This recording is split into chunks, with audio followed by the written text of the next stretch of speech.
Hello everybody. Today is Thursday evening, and Project Morpheus is coming along good. I'm actually just pulled out my old laptop to set the RCK3 on the Emrys RCK3 ECU, ECM for Morpheus. So the last time I actually set the RCK3 on Emrys was for Dunlops for CSBK Mosport, and there's actually still Dunlops on these wheels, and so I just switched the settings back to Pirelli for the traction control system. So yeah, these are just some, because I've been rocking for rider training, just getting rid of old Dunlops that we had to buy for the CSBK. Okay, you can see that's the wear marker, and then there's supposed to be one right there, if you see it, but it's kind of gone. And then there's the wear marker on that side, if we can focus. Oh yeah, there's that new chain. If we focus on that, oh, I'm gonna have to get one of these ZXWs. This trip you out right now. We're rocking a 43 rear sprocket, 16 front. And for those that don't know, the RCK3, that's the plug. When you see that under your tail, that's what goes into the ECM. And as you can see, that you have to have the key on to connect, of course. Oh yeah, by the way, this bike's looking awesome with the white front fender, and with the white side trim and the blue top from Morpheus. Looking sweet. This is the actual expensive BMW control plug. Essentially allows you to plug it in to the USB on your laptop. Oh, and then look who's in the background. That is Merlin. I gotta get the rear shock on that thing to move it around. So anyways, looking pretty sweet. I still gotta change the brake pads in the bike, but that can be done at a later time. Just trying to get it all wrapped up here. And for those people who aren't familiar with the programming, I'll show you real quick. So starting on the left, we have ignition. So you got the mixture correction factor, so then you can throw your different ignition timing per RPM, per throttle position. You have engine braking per gear, per slick mode, you know, race, sport, and rain as well. You have a lambda control and an overrun cutoff. So you can turn those off. We have them all off.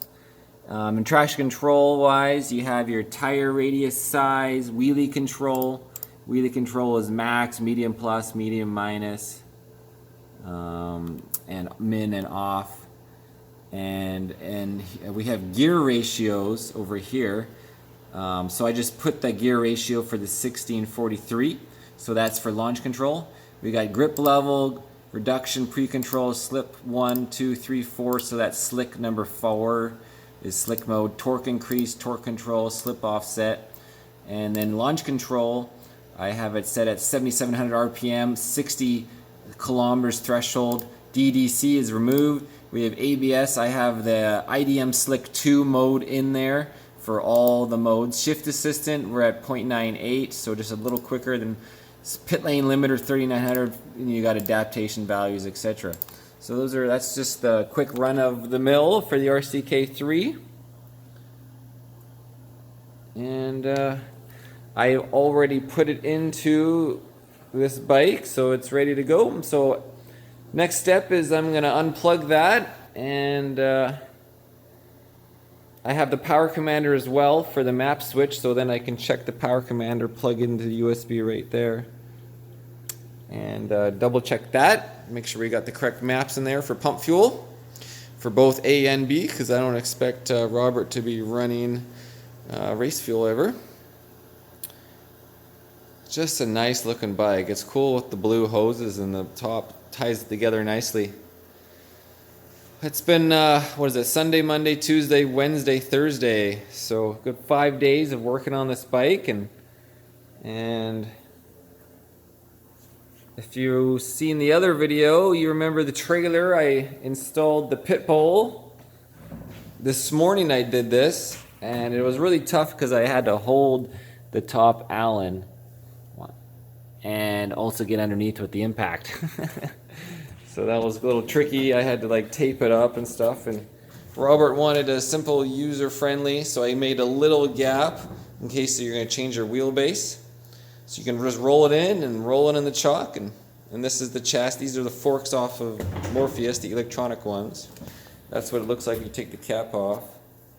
Right, it just comes out of there. And we got some wiring left over, nothing too going on. And just the subframe, that's one of the last things to switch out. And so anyways, that's the pit bull mounted in the trailer, real simple. To give you an idea of when you shake the bike, it just pivots in that little thing right off of the rear axle. Simple. And this was just kind of controls the front tire, right? Just so it doesn't whack around us so much. Okay. Oh, so these guys, anybody wants these, shoot me an email. I think we're talking around $500 US per side, shipped maybe. And we got a tail that we can get rid of too. And if you want the cowl, maybe even the HP seat, since we probably won't need that, we'll see. But definitely these body works. If anybody needs, a wiring harness or the ABS module or anything like that, or the lean angle sensor, any of this crap, if you need some electronic forks, if you need that electronic shock or the modules, let us know and we can accommodate you with some OEM parts.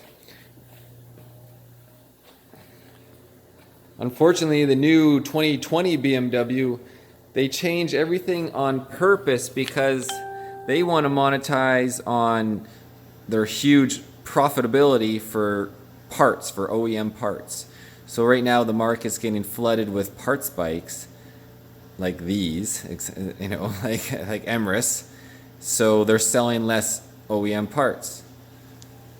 So all they have to do is make a little change, even though the new radiator on the 2020 is probably the exact same efficiency, no improvement. They just changed the mounting tabs of a few things just to screw with us, make it difficult. When they could have kept the same wheels, HP wheels, they make them a little different just so they have more resale. Okay guys, anyways, and here's a little quick look, run around of Merlin. Oh yeah, I did the white silicone hoses on Merlin, but they're hard to keep clean. So something to think about. Anyways guys, thanks for watching. KFG, they do my suspension. Best in the West.